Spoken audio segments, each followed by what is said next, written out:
Hey, you piece of crap!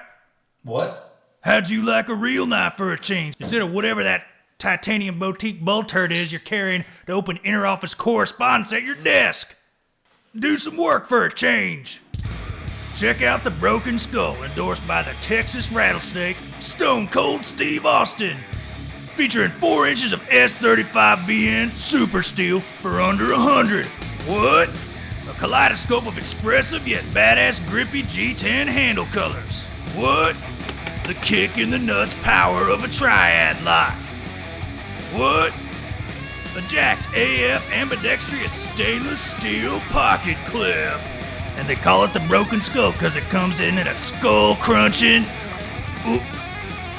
Wait, 3.28 ounces? That can't be right. Sorry. Wow, that's light. Okay, man, they call it the Broken Skull because that's his ranch. But if you tell anyone, I'm gonna break your skull. How much land do you own anyway, boy? So the Cold Steel Broken Skull, in the most basic terms, translated for the sorts of dudes who would watch a sort of dude like me review pocket knives, is a lightweight knife with a big-ass blade made from high-end steel. Made for cutting things like, knives tend to be made for, sort of, nowadays. But how big and light, you might ask? Guys whose favorite part tends to be the dimension part? Why, let's take a look at the overall length and weight just to see. It's one of the cold steels that doesn't carb load or take protein supplements. Blade size and cutting edge. Just your average bro who, works. A working man, if you will. Handle size and grip area. Not to be confused with the other Stone Cold Steel team up, the working man. Spine thickness and handle thickness. Totally different knife. I'm just saying the Broken Skull is designed for as an everyday carry knife. Tallness is a knife for people who do non-influencer related work. First up, the blade. It's not a small knife. However, a fun fact you may not know is that Cold Steel does make small knives like the Tough Light here. Although I wouldn't want to spoil your big ass knife experience with something slightly less than 100% whoop ass. So back to the Broken Skull. Features a black coated, DLC coated, 4-inch clip point blade that's flat ground. Now you might say, Blade HQ says it's hollow, Advanced Knife Bro. And Stone Cold may say, shut the hell up, Blade HQ.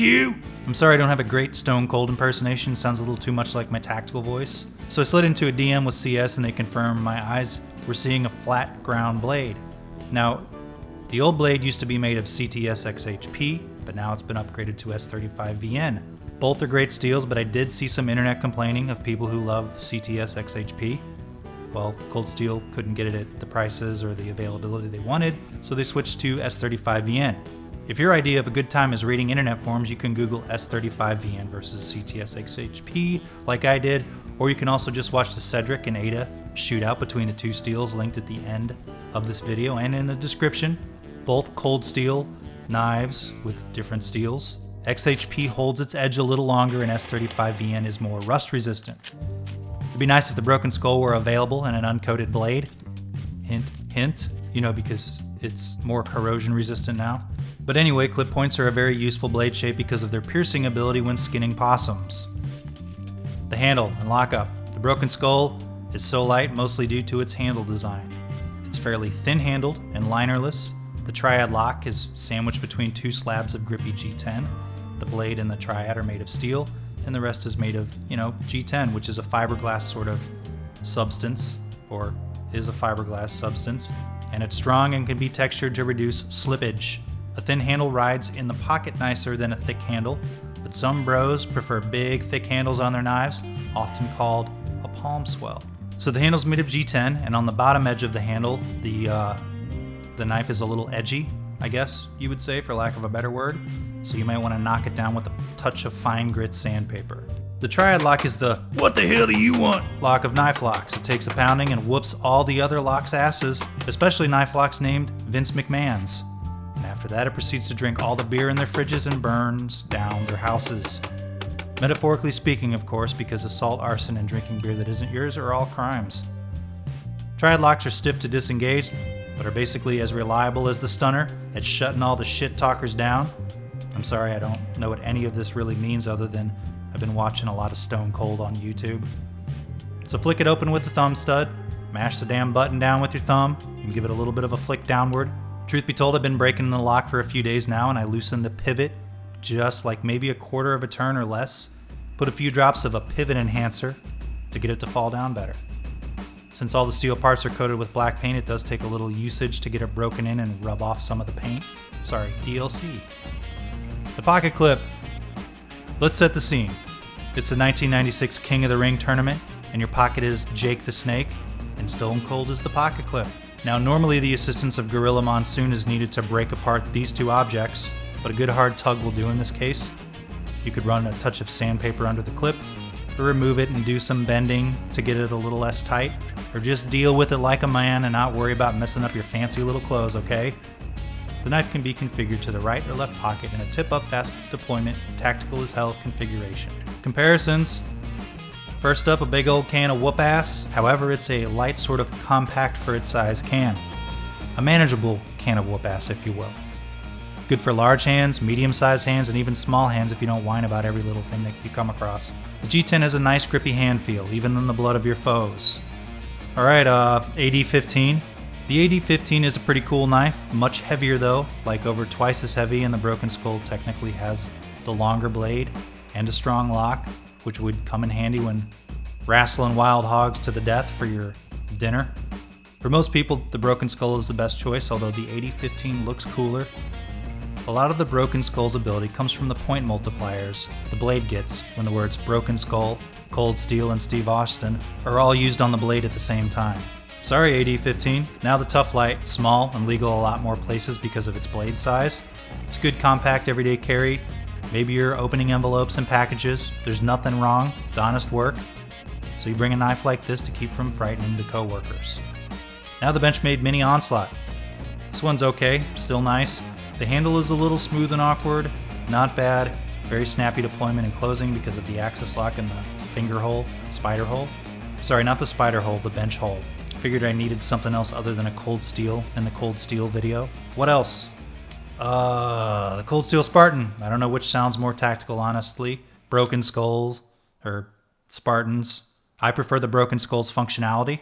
Are we good? Yeah, we're good. Wrapping it up, the Broken Skull is a pretty freaking good everyday carry blade for the money. Cold Steel, according to Cedric and Ada's blade steel retention tests, have a pretty solid performing S35VN with a good heat treat, even beating other more popular, more expensive brands, and at a price point under those S35VN offerings from other knife makers. The knife, in addition to being lightweight, is a fairly decent slicer too with the thin flat grind. The pocket clip is a bit tight for my taste, and the Broken Skull prefers actual work to fidgeting bullshit, as in there are faster deploying knives and easier knives to close one-handed, but it still isn't bad. Sometimes people don't look for those things in knives. As far as everyday carry lockbacks go, there are a few others I own that are popular, maybe more popular, like the Buck 110, which in the brass and the handle department always wins. Not only can you cut people with the blade, you can bludgeon them with the heavy-ass handle. People like this, but I'd rather not carry a knife that heavy on my belt. I'd prefer a multi-tool to be there with more functionality. Then there's also the Spyderco Endura 4. I'm a little more partial to the aesthetics of this knife, but the Cold Steel has a better steel. Anyway, thanks to Cold Steel for donating this knife to the channel. They liked my AD-15 review, and apparently all the Cold Steel jokes in there. Out of any Cold Steel I have, though, this is the most in line with my everyday carry preferences, which, as you know, my two main qualifications are over 3 inches and under 4 ounces. Sometimes I can bend those a little bit if I really like the knife, but these two things make the knife a lot more attractive to carrying in my pocket every day. Has a grippier handle than the Code 4, my prior favorite everyday carry from Cold Steel, so that's a plus, I guess. Anyway, like, subscribe, follow me on Instagram, donate to my Patreon. Thank you for watching.